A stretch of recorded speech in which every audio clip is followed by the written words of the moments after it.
Good morning, everyone. Bonjour. That's the end of my French. Here it's afternoon, so in one respect at least, I'm ahead of you. I'm actually from Aberdeen in the northeast of Scotland, grew up in the 50s and learnt about the enormous size of Canada very early on. A neighbour was going on holiday to Canada and a telegram was sent in advance to their relatives in Vancouver saying, Jim and Jean arriving Halifax on a week on Wednesday, please meet. And the reply telegram said, you meet, you're closer. Because driving from Vancouver to Halifax is half as far again as the direct flight from Scotland. And who would have imagined then that it was possible for me to be speaking to so many Canadian colleagues across your huge country without leaving my house? It's a pleasure and an honor to do so. I'm trying to, here we are. I'm speaking to you from Glasgow, in Scotland, still part of the UK, just. On the same latitude as Hudson Bay, on Scotland's west coast. You can see the University of Glasgow, bottom left, the River Clyde, top right, the town centre with its pioneering grid system, copied in Chicago, and bottom right, the Duke of Wellington statue, wearing a traffic cone on his head. And whenever the authorities try and remove this traffic cone, it is reinserted, usually late at night, by inebriated Glaswegians, and the authorities have given up and are now celebrating this as an iconic symbol of the city. There's many differences, of course, between Scotland and Canada, but we have lots in common, particularly challenges. And it's an honor and a pleasure to try and identify and share what these are. And I'm going to be talking about more fundamental challenges than the troubled waters of COVID, important though they are. Healthcare in the future is going to continue to deal with emergencies, large and small, to provide specialist investigations and treatments, help families negotiate pregnancy, birth, and childhood, die with dignity and comfort. But increasingly, the challenge is to help people live well in later life with multiple problems. Multimorbidity increases with age. The older you are, the more conditions you acquire. Very unusual to have none by the 8th and 9th decade. But under 80 years of age, multimorbidity is always higher and begins 10 to 15 years earlier in poor areas, not so much as frailty, but rather the number, severity, and complexity and continuing effects of health and social problems within families and households. And this slide shows the fine social gradient in Scotland, and I guess in Canada too, with the poorest areas in red and the most affluent areas in green. And at every age, the levels of multimorbidity are higher in poor areas. And looking across the slide, 10 to 15 years earlier in deprived areas. And in the talk that follows, I'm going to explore two themes. The first, no doubt familiar to you, clinical generalism, needing to be affirmed not as the poor relation of specialty medicine, but as its increasingly important partner, responding unconditionally to patients' problems without exclusion, and as the antidote to healthcare fragmentation, inefficiency, and inequity. Second, and perhaps less familiar, the potential of general practice or family medicine, I'll use the terms interchangeably, working as a whole system to improve health and narrow health inequalities.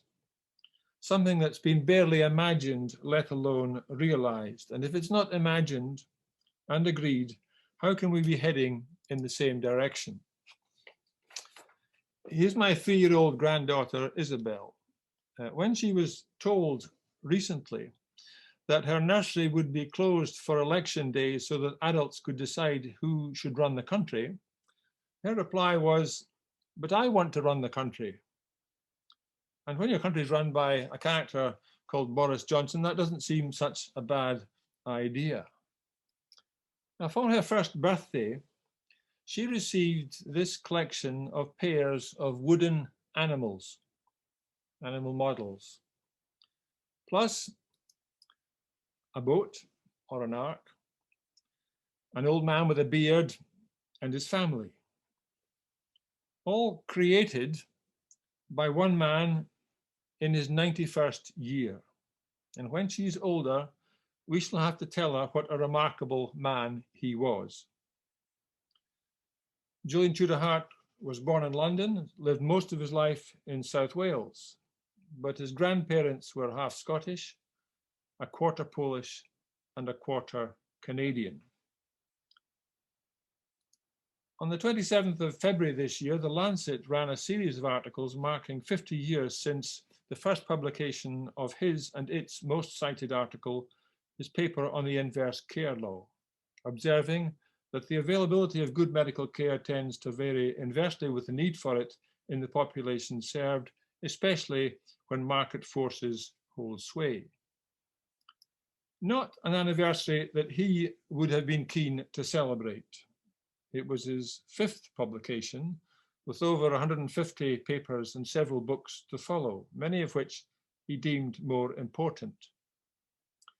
The big idea that fueled his life's work was that a general practitioner or family doctor, working on a defined front on the war against misery and disease, could improve the health of a local population.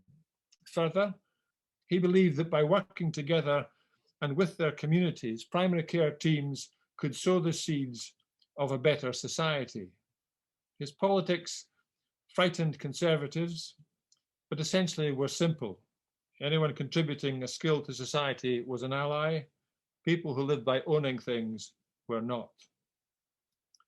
The title, Inverse Care Law, was catchy, drawing on Isaac Newton's inverse square law. But while Newton's law had precise and predictable properties, the gravitational pull between two objects varying inversely with the square of the distance between them, the inverse care law was a loose amalgam of several things, none with mathematical properties. He was very clear that while medical services are not the main determinant of mortality or morbidity, we know that, that's no excuse for the failure to match the greatest need with the highest standards of care. In 1971, just over 20 years into the UK National Health Service, he was concerned about the re-entry of the market into UK healthcare. As night follows day, that is a prescription for inequity and inequality. Asked how long the NHS would last, its political founder, Aneurin Bevan, replied, "For as long as people are prepared to fight for it," implying not one single effort, such as the battle over the 1948 Act, but a sustained campaign of defence, more like maintaining a Dutch dike, keeping the tides of market interest at bay. And as NHS England, not NHS Scotland, steadily succumbs to US corporates, to market encroachment and privatisation by stealth, Bevan's advice has never been more relevant. There was another important theme to the original paper. Notwithstanding universal access free at the point of use, horizontal equity, for which the NHS is famous, if the distribution of healthcare resources is not commensurate with need, providing vertical equity, then inequality will get worse, as some groups get the benefits of effective medical care, needs-based care, whilst others don't. Julian argued that this wasn't just about resource distribution. It was also about the preferences of the medical profession, as indicated by the content of medical education, the undervaluing, indeed disparagement of general practice, and the career choices and geographical choices of doctors. The challenges were cultural as well as political. Tudor Hart was unusual as a commentator on health inequalities in that, unlike most other writers on the subject, who have little or no connection with policy or practice, he could do something about it in his own small community. He'd worked in the MRC epidemiology unit in South Wales, whose community studies with very high response rates had demonstrated the usually asymptomatic nature of very high blood pressure. The VA trial of blood pressure lowering had shown that strokes could be prevented. So echoing Bertolt Brecht's dictum, "the figures compel us," Julian became the first doctor in the world to measure the blood pressure of all his patients. Famously, the last man in the village to take part, Charlie Dixon, only agreed to take part if everyone else had taken part before him. He had the highest blood pressure in the village, asymptomatic with a diastolic of 170. He would have been dead in 2 years, but lived another 25. And he remains an important teaching lesson that the job isn't done until the last man or last woman is on board. The key to population blood pressure control was what Julian called the measurement of omission, highlighting not what he'd done, but what he hadn't done, which required an information system with a denominator. He began by screening his records, not their patients, to identify what needed to be done. Of course, all that is much easier now. He could then address the rule of halves, the tendency in healthcare for things not to be done or to be done poorly or incompletely. Taking full advantage of the 1966 GP contract, he both employed and empowered his nursing and reception staff to help him provide high quality medicine and care for their local community. In his book, A New Kind of Doctor, he described a 42-year-old man invalided out of the steel industry with a leg fracture, who had hypertension, hypercholesterolemia, diabetes, obesity, gout, and an alcohol problem, multimorbidity, we would call it now. 25 years later in his book, Julian could reflect. Overall, the story is a success. For the staff at our health centre, it was a steady and glamorous slog through a total of 310 consultations. For me, about 41 hours of work with the patient, initially face-to-face, gradually shifting to side-by-side. Professionally, the most satisfying and exciting things have been the events that haven't happened. No strokes, no coronary heart attacks, no complications of diabetes, no kidney failure with dialysis or transplant. This is the real stuff of primary medical care. And after 25 years, he could report in the BMJ that premature mortality was 30% lower in his village than in a neighboring village with traditional medical practice. The only evidence we have of what a GP working in, with, and for a community can achieve in a lifetime of practice.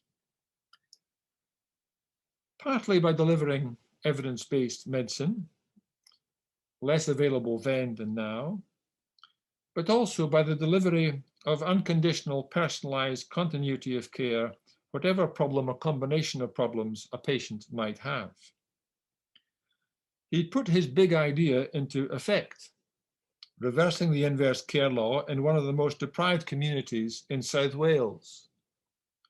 This story is one of the foundation stones of family practice and mustn't be forgotten. Fast forward 20 years from that paper. This slide divides the Scottish population into 10 groups of just over 500,000 people, most affluent on the left, most deprived on the right.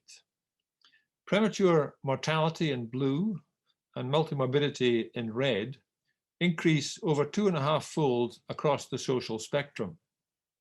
But funding in black, in the bottom right-hand corner, is largely flat, especially on the right-hand side of the figure. Consultation rates in green rise a little by about 20%. in more deprived areas, but with no extra resources, the flat line of black funding. This is only achieved by GPs in deprived areas in the bottom right-hand corner, either having shorter consultations or working a longer day. In a study of 3,000 GP consultations, my colleague Stuart Mercer, the director of the Scottish School of Primary Care, showed that consultations in deprived areas were shorter, dealt with more multimorbidity and social complexity, had lower expectations and poorer outcomes, especially for patients with mental health problems, and were associated with higher GP stress. The daily reality of the inverse care law for patients and doctors. Turn that diagram upside down, and you see where we got the idea of a swimming pool. And from this, the deep end logo. With the deep end of a swimming pool, the steep slope of need, the flat line of resource, a sunrise or sunset, depending on your disposition. Top left, a thistle for Scotland. Down the left-hand side, a spirtle, which is a traditional Scottish kitchen instrument for stirring porridge. The whole thing is a flag for rallying under. And now there are similar flags for deep end projects in Ireland, Australia, and 6 English areas, plus possible projects in Canada, Denmark, the US, and Belgium. It's catching. There have now been 4 Deep End International bulletins available on the website, each with 40 pages of news and views from the various Deep End projects. The 5th will be ready shortly. The projects have given identity, voice, shared activity, shared learning, and policy impact to a previously neglected group of family doctors, and by proxy, the patients they serve. What can deep end GPs do, and what can be done to help them? The first step was to listen to what they had to say. At a conference in 2009, involving GPs from practices serving the 100 most deprived communities in Scotland, that's about 10% of all practices. 2/3 of those practices were represented. It was the first time that they had ever been convened or consulted. The seating plan was a circle with everyone in the front line. The conference report captured their experience and views and set the agenda for a series of roundtable discussions on specific topics, all with short and long reports on the Deep End website, the latest addressing general practice in the time of COVID. One report listed the educational needs of GPs working in deprived areas, which were partly to do with the issues specific to such areas. They'll be familiar to you, but there were also generic issues. How to engage with patients who are difficult to engage, how to deal with multimorbidity in high volume, how to apply evidence when so little of it is based on the types of patients you see. Generic issues generally missing from conventional family medicine training programs. Some reports have been about austerity, welfare benefits, alcohol pricing, using the experience and views of GPs to highlight social issues as they affect patients. As Sigrist put it, the practitioners of a distressed area are the natural advocates of the people. They well know the factors that paralyze all their efforts. They're not only scientists, but also responsible citizens. And if they didn't raise their voices, who else should? But deep end advocacy has mainly been about healthcare. If healthcare is not at its best where it's needed most, inequalities in health will widen. And as healthcare has become more effective, the implications of inequity have become more important. I need to go back. All this gave rise to the 6-point Deep End Manifesto, more time for consultations addressing the inverse care law, better use of serial encounters, staying long enough to make a difference, building local health systems with general practice as the natural hub, better sharing of experience and learning, better support from the centre, stronger leadership at every level, especially ground level. The last point emphasised by Julian Tudor-Hart, who commented, everything depends on leaders at practice level, demanding media attention, gaining public support, and insisting on material resourcing from governments in return for which they can guarantee immensely greater efficiency of care generated by people who know each other. He knew that to achieve change, new alliances would be needed with politicians and the public, putting pressure on the establishment. Not every GP or family doctor signs up to that. My colleague Rhiannon Babel, now returned to the States, interviewed GPs working in deprived areas in Glasgow. All saw their role in clinical consultations. Some saw no further than that, while others tuned in to patients' social situations, viewed the local community as a resource, saw the social and political determinants of poor health being played out in front of them, and wanted to do something about it. Engagement and listening were first steps, but only a start. Keeping the initiative going required an element of central coordination, documentation, continuity provided by colleagues based in an academic department. But it could have been done by anybody known and trusted by family doctors. With a network of interested practices, we were ready to take on projects showing what could be done.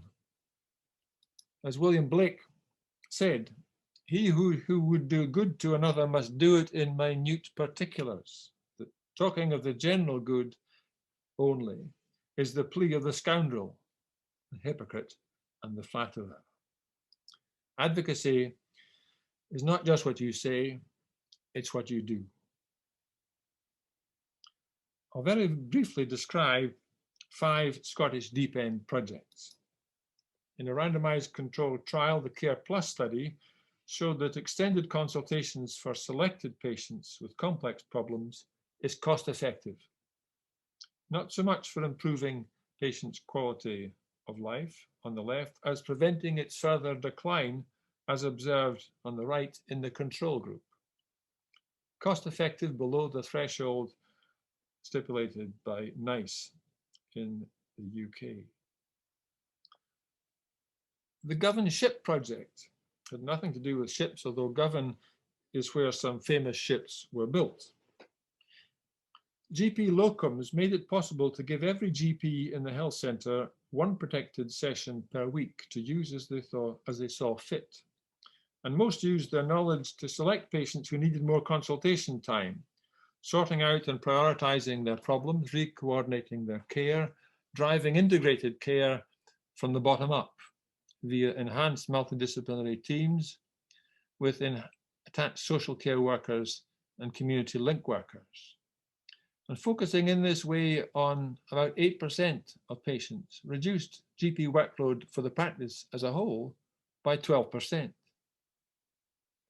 The community link worker programme provided an extra person in the practice team, acting not only as a signpost to community resources, sometimes called social prescribing, but also, and perhaps more important, working one-to-one with patients in the generalist mode, especially with patients struggling to cope with a complicated and fragmented health and social care system. That scheme is now being rolled out nationally. At Parkhead Health Centre, in the shadow of the Celtic football stadium, financial advice workers who were embedded in the practice, not simply working nearby, increased the number of new referrals for welfare benefits, with an average financial benefit per referred patient of over £7,000 per annum. And finally, the Deep End GP Pioneer Scheme puts young GPs into deprived practices, partly to add clinical capacity, but also to release the time of experienced GPs so that they can apply their knowledge and experience to service development. The GP fellows are also engaged in service developments and have a fortnightly day release scheme to meet their educational needs, filling the gaps not covered by conventional GP training. Learning from all these activities is shared between fellows, GPs, and practices on a website. In summary, over 10 years, the Scottish Deep End Project has developed worked examples of extended consultations for selected patients, for GP protected time, attached or embedded co-workers, including link practitioners, social care workers, financial advisors, alcohol nurses, enhanced multidisciplinary teams, and a pioneer scheme for young GPs. And of these, only link workers and financial advisors have so far been rolled out by the Scottish Government to all deep end practices. In both cases, after almost 10 years of pioneering work. And we've learnt that advocacy isn't a short sprint, but is a marathon, requiring persistence and perseverance, and not being deterred when the establishment, by which I mean the existing order of power and resource, says no, as it often has. We've made progress, but there is still unfinished business. In 2009, we held a conference in Glasgow to celebrate the life and work of Julian Tudor-Hart, the progress of the Deep End projects, and the publication of a book, The Exceptional Potential of General Practice, with 55 contributors from 11 countries, 44 of them family doctors. The idea of the book was that medical students and young and not so young GPs would say, yes, that's what I do. That's what I want to be part of. That's the direction I want my career to go. The primary motivation of most deep end GPs is not to address the abstraction of health inequalities, but rather to improve patient care, closing the gap between what they're able to do and what they could do with more time and resource. This is partly about evidence, but it's also about values. I shadowed a GP in Scotland's most deprived general practice, Petra Sambali, observing her day from 7 in the morning to 7 in the evening, and I wrote it up in the BJGP. I saw multimorbidity in large measure, not the simple counting of conditions, but the complexity of health and social problems in families. A succession of complicated stories. I saw the importance of prior knowledge, allowing consultations to start at a higher level, and without which much less could be achieved in a short consultation. I saw the importance of empathy and the trust patients placed in a doctor who knew them well and cared what happened to them. I saw no worried well patients, but I did see a worried doctor, using her better knowledge to anticipate and try to prevent complications. She was ambitious for what she might achieve, not immediately, but over time. Every patient mattered. In Tales of the 1001 Nights, Scheherazade had to invent a new story every day. Her life depended on it. That's also the task of primary care, helping to create strong patient stories.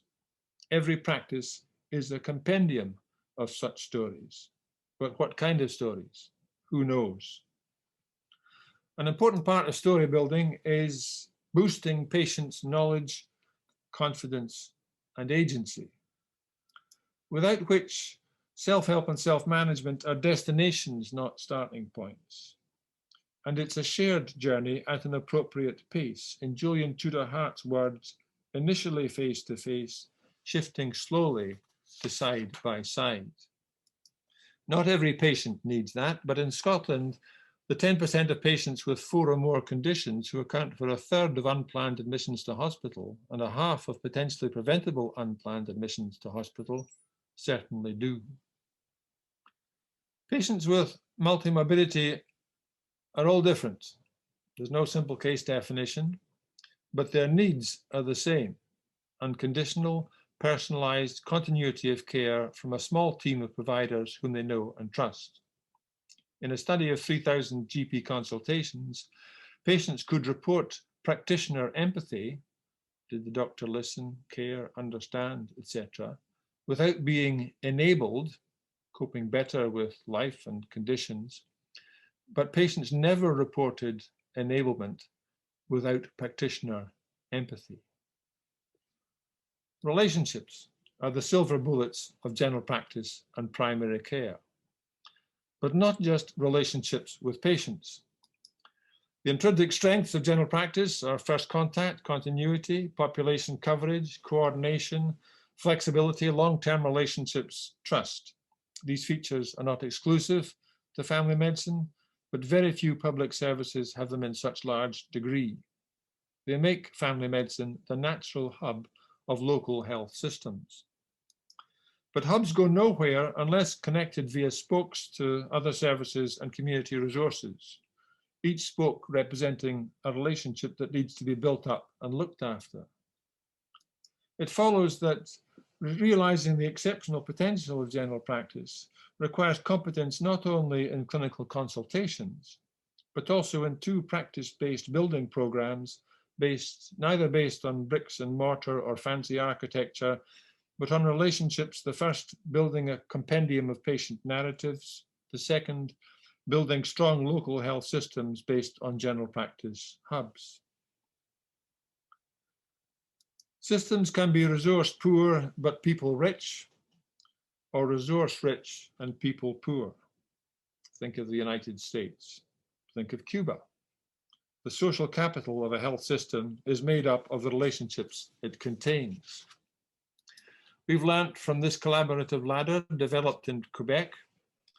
Potential colleagues and partners can work in the same community but not know of each other, level 0.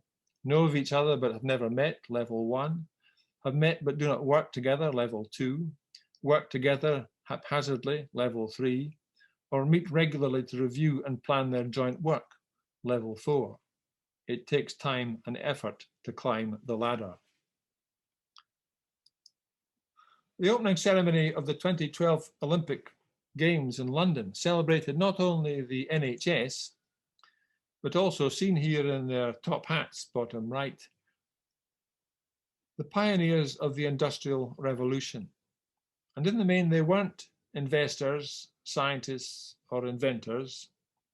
They were people who knew how to blend new discoveries, raw materials, information, local people, and capital into productive local systems. We need such enterprise now to produce not goods for market, but vibrant, productive local health systems. In this regard, the independence of individual family doctors is both an asset, providing huge scope for local initiative, enterprise, and leadership, but also a liability as a prescription for variation, inefficiency, inequity, and a weak collective voice. The exceptional potential of general practice as a coherent system depends, therefore, on 3 types of accountability: upwards to funders, providing quality and value; downwards to patients and local communities, addressing their needs; and sideways to other practices, ironing out inefficiency and inequity. So a third building program is needed: strengthening the collegiality and solidarity of family medicine via a range of supporting and connecting infrastructure, resources commensurate with need, information systems to measure omission and monitor progress, the balance between routine and emergency care, the quality of patient narratives, the amount of social capital in a system, educational opportunities to share experience and learning, research and evaluation to establish what works, career opportunities to attract and retain committed practitioners. These building programs I've described are needed everywhere, pro rata based on need, but healthcare is not, if it's not at its best where it's needed most, inequalities will widen. So I want to close with 4 cogent reasons for beginning at the bottom of the slope. because healthcare is not built on a level playing field, it's built on a slope.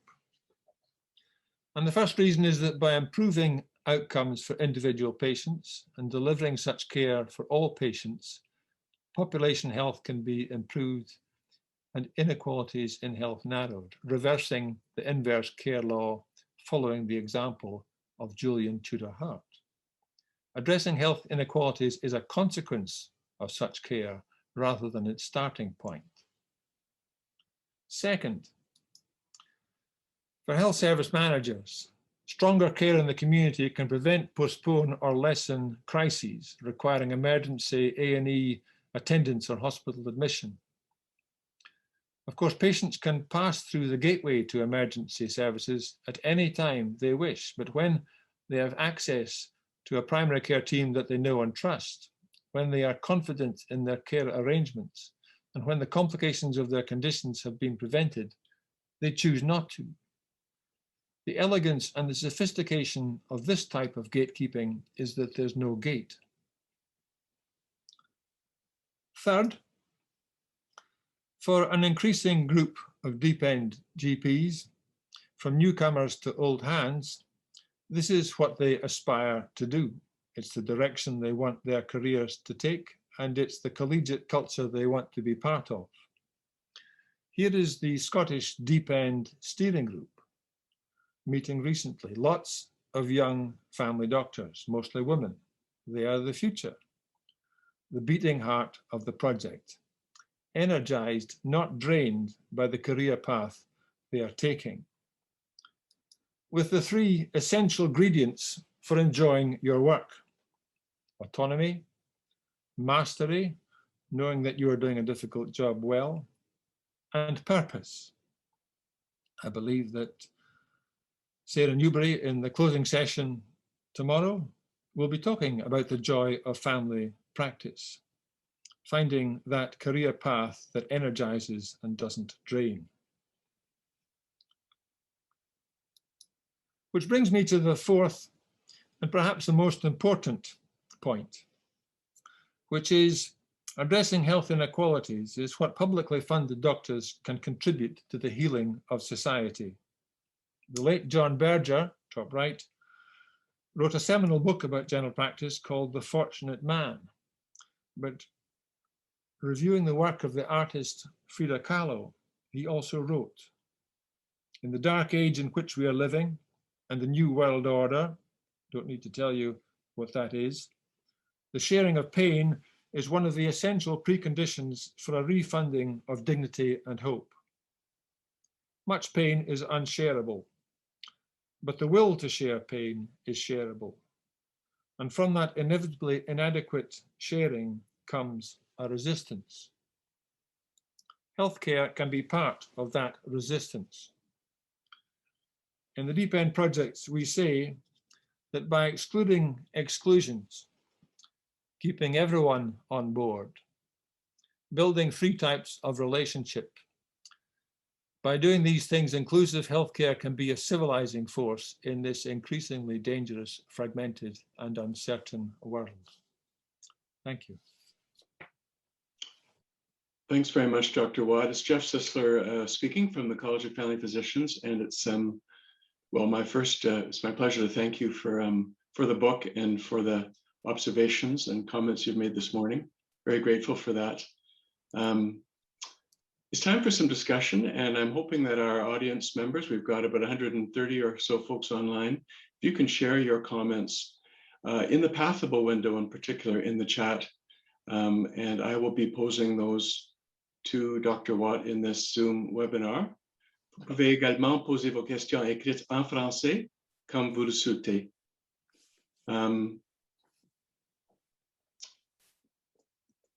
Let me kick it off with this question, and it's about, I think, what's happening presently in Canada. We had some discussion at a chapter meeting in our organization yesterday, Dr. Watt, and it's about really the ways in which the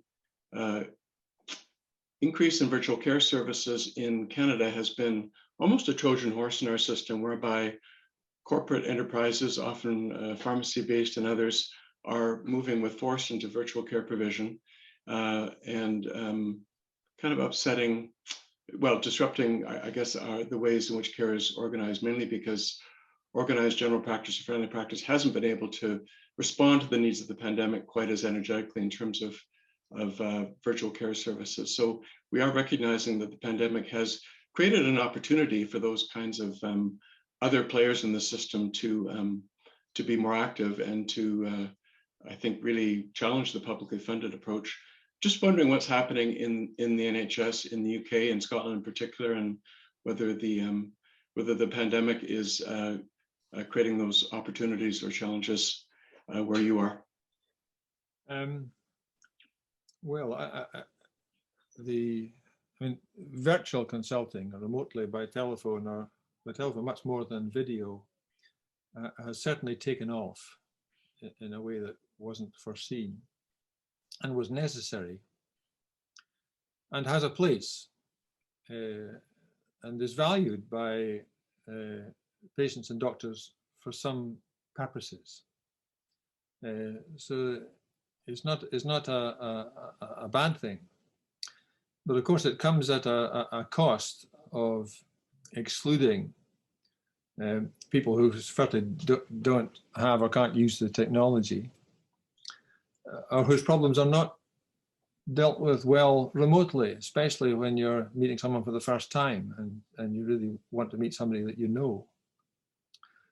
The consequence of virtual consulting has been that workload has gone through the roof in terms of contacts. And GPs are very exercised by that. But there is just in the last couple of weeks, there's been the beginning of a very strong rearguard action led by the RCGP in the UK about the value of face-to-face consulting, particularly for particular types of patients who need it, where it's not quite as simple as something that can be dealt with remotely. And of course, that raises the question of, well, for whom is it appropriate and for whom is it not necessary? And I think that's where the argument is going. And the deep end examples are some of the strongest are the needs of the most complex patients who are just likely to be excluded by a virtual approach. And what's interesting about the selection of complex patients is it's not done by algorithm or by a computer, a statistician counting conditions. It's in the Deep End project, it's always based on practitioners' knowledge of patients. Something that's not written down, it's in their heads, it's based on memory and experience. And it's a very important type of knowledge that needs to be valued. And to some extent, the popularity of virtual consulting for the corporates and people seeing medicine as a lucrative area of potential business is that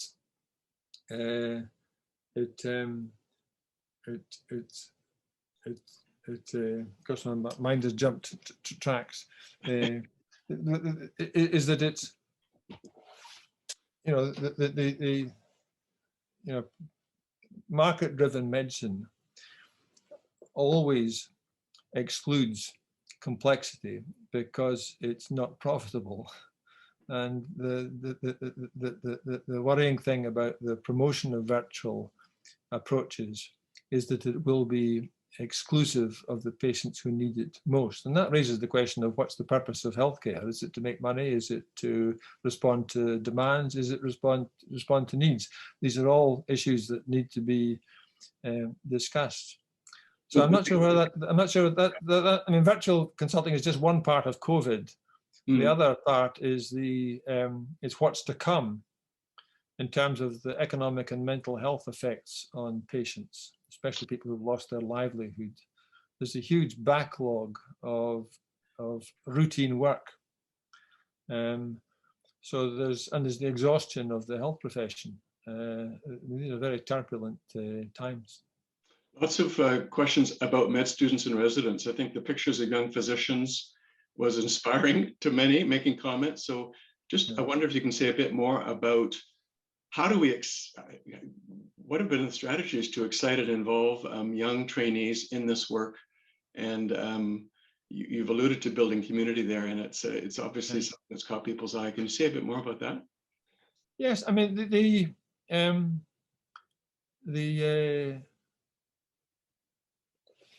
there's a famous paper by Tudor Hart about the contribution of primary care to undergraduate medicine. One, to learning to tolerate uncertainty, where people's problems don't come in neat packages. Correcting social ignorance, where the medical profession is a highly selected based on achievement, which is unlike that of many of their patients. And third, teaching a disciplined anger against factors which conspire against the delivery of good medical care. There is, I'm not sure how big it is, there is a substantial number of students who are interested in what I've been talking about, given the opportunity. So the challenge is to connect with them. And many of the GP societies in British universities have been going down this road. Of course, the medical students have got a very major hospital experience to get through before they come out the other side and are able to look at their career possibilities. So it's important also to be engaging with GPs in training, and GPs who just completed training when the training has not been particularly targeted at the kind of problems that you see in poor areas. I mean, Austin O'Carroll in Dublin has pioneered, I think, the first dedicated GP training program for working in deprived area. Very successful, not only in its content, but in its retention of GPs in those areas.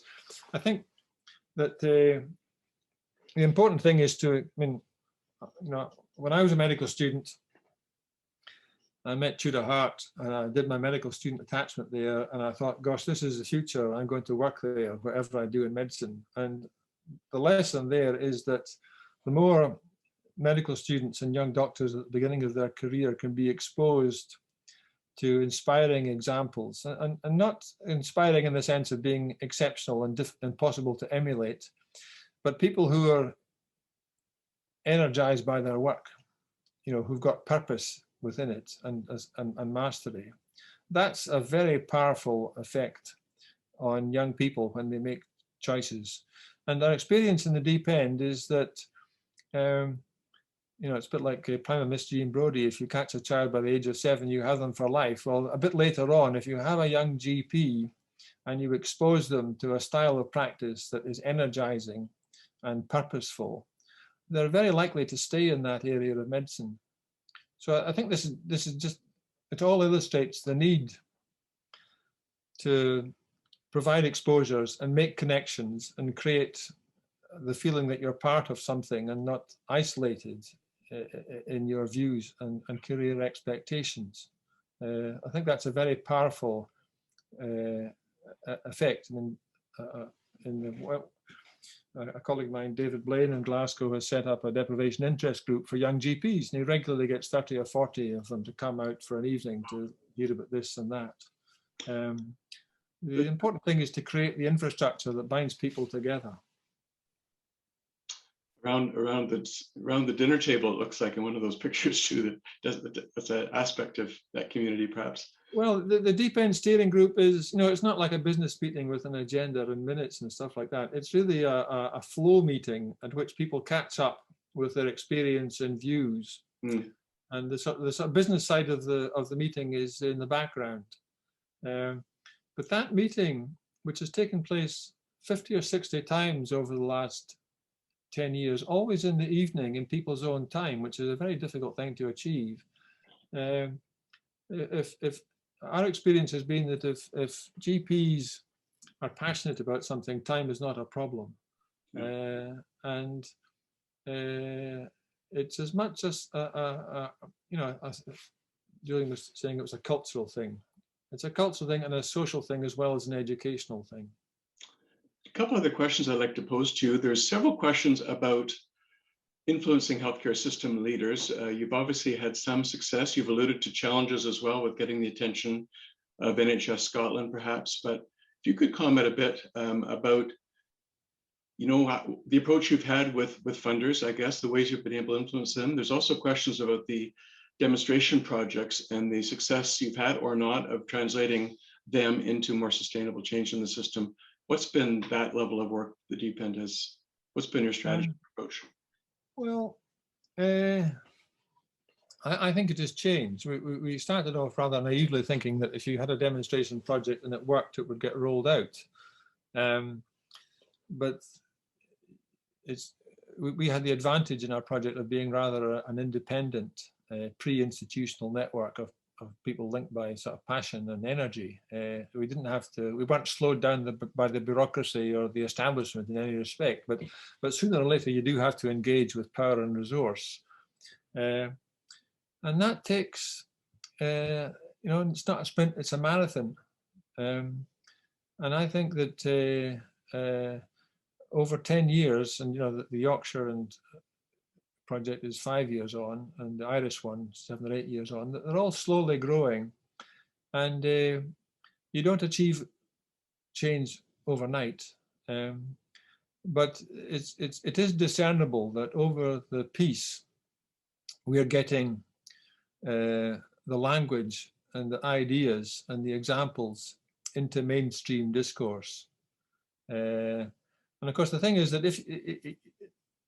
if you have a demonstration project and you think that it works, you don't necessarily have something that can be rolled out to all practices straight away. Most practices are in different places in terms of their opportunities and constraints. You can't tell them what to do. Leadership has to be local, and it's a development process what I'm talking about, and it needs to be supported in a collegiate and convivial way. I don't see it as overnight, and I think the Deep End's main achievement is been to create, as you can see from that list of projects, 9 of them, and maybe another 3 or 4 cooking. We are creating something of a movement. Maybe it's a resistance movement against some of the trends within medicine. But unless you have people on the ground who are doing things as well as talking about doing things, you have nothing to build on. And one of the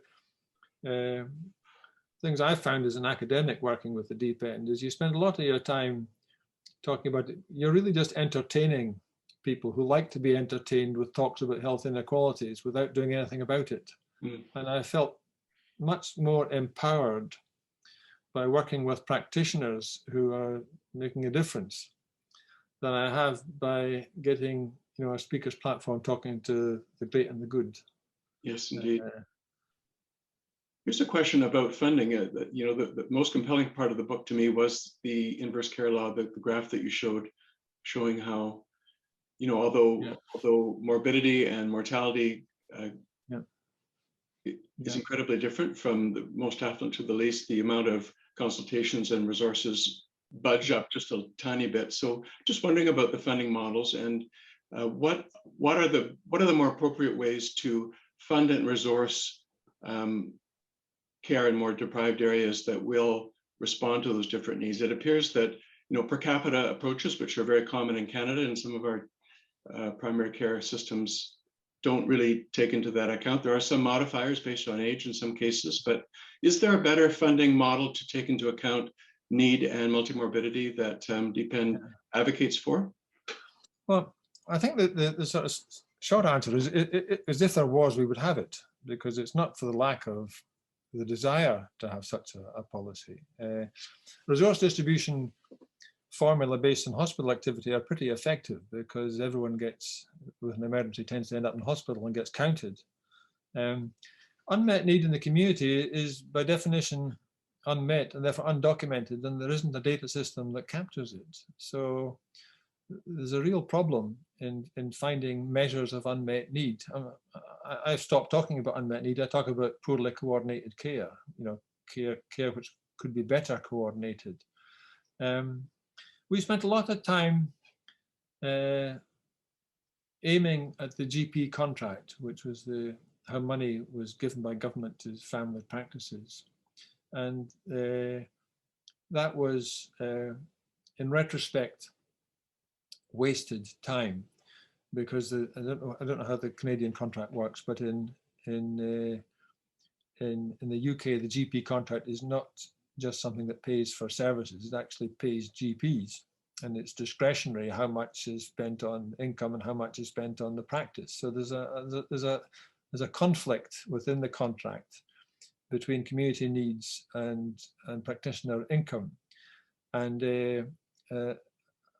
trying to achieve change through that contract was never going to get off the ground because of the opposition of colleagues who felt that they would lose by it. So that's not a positive furrow to plough. The rollout of the link workers and the financial advisors is not problematic because it's nothing to do with GP funding. It's separately funded programs allocated to practices. What we are very hopeful about in the last few months has been the possibility of a separate funding package for deprived areas that practices can apply for and deliver on, which would include many of those things that in my list of worked examples, which need to be incorporated. And that wouldn't have the disadvantage of trying to get the funds from other practices, creating division within the profession. I think that it needs to be separate from how GPs are paid. That's for certain. And bit by bit, we're moving in the right direction. I mean, the Health Foundation, a national body in the UK, has put out a report last week saying things that we were saying 10 years ago about the need to provide resources equitably in terms of need because of the needs of the system as a whole. And that's just an indication of things, you know, the wheels of change turn slowly. I think it's a good thing that they turn slowly because turning fast is too fast.